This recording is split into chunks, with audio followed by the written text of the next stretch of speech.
여러분, 보통 사찰하면 뭐가 떠오르세요? 아마 조용히 깨달음을 얻는 곳, 이런 이미지를 많이들 생각하실 텐데요. 근데 오늘 이야기할 청년사는 좀 달랐습니다.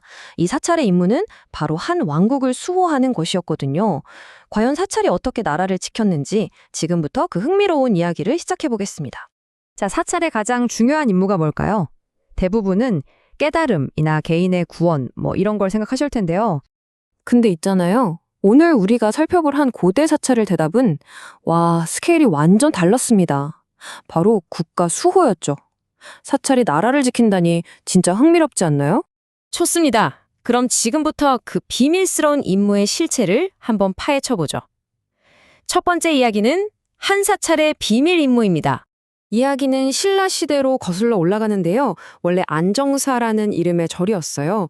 그런데 조선이 세워지고 난 직후인 1395년에 바로 그 유명한 무학대사가 이 절에 아주 특별한 임무를 줍니다.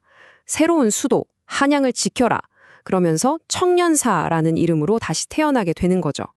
아니 근데 사찰이 어떻게 나라를 지킨다는 걸까요? 그 핵심 철학, 두 번째 이야기, 국토를 위한 조화에서 알아보겠습니다.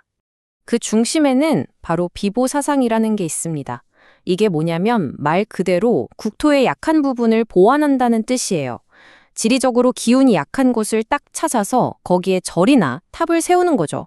뭐랄까, 땅의 기운을 다스리는 영적인 침술 같은 거라고 생각하시면 돼요. 이게 그냥 막 하는 게 아니고요. 아주 체계적인 과정이 있었어요. 먼저 땅의 기운을 진단해요. 그리고 거기에 맞는 사찰이나 탑을 처방하는 거죠. 그리고 가장 중요한 것, 특별한 의식을 통해서 그 힘을 활성화시켜서 나라의 안녕을 빌었던 겁니다. 근데 이 비보사상이 청년사 하나에만 적용된 게 아니었어요. 훨씬 더 큰 그림이 있었죠. 세 번째 이야기, 서울의 영적 수호자들입니다. 청년사는 호국만다라라고 불리는 거대한 일종의 영적 방어망의 일부였어요. 수도 한양을 중심으로 사방에 전략적으로 사찰들을 쫙 배치해서 마치 보이지 않는 영적인 요새처럼 도시를 보호하게 한 거죠. 정말 대단하지 않나요? 여기 표를 보시면 중앙에 원각사를 딱 중심으로 사방에 사찰을 배치했죠. 근데 여기서 청년사의 역할이 아주 재밌어요. 동쪽을 지키면서 지금 이 생의 건강을 담당했고요. 반대로 서쪽의 백년사는 죽은 다음 세계에서의 평안을 기원했어요. 그러니까 삶과 죽음, 이 양쪽의 균형을 딱 맞춘 거죠.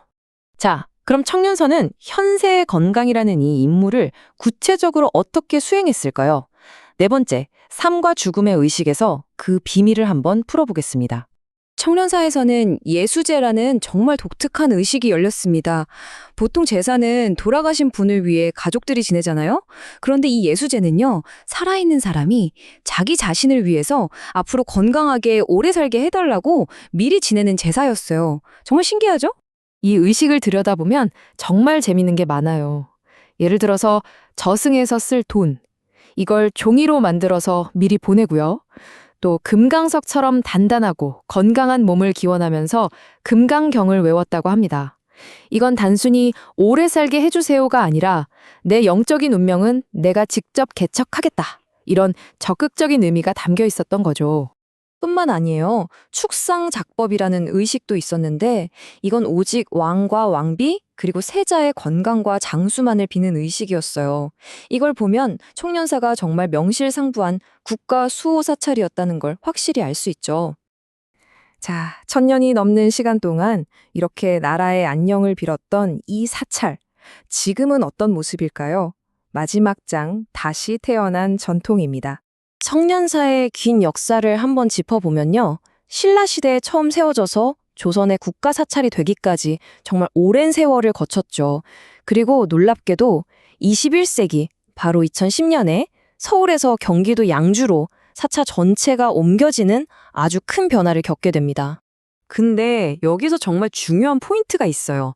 이사를 할 때 가장 소중하게 지켰던 게 그 멋진 건물이 아니었다는 거예요. 그럼 뭐였을까요?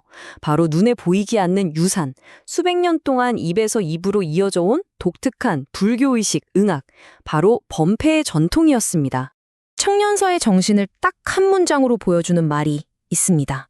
수세대에 걸쳐 전해내어온 소리와 의식이야말로 천년의 역사를 현재와 연결하는 사찰의 진정한 기둥이다.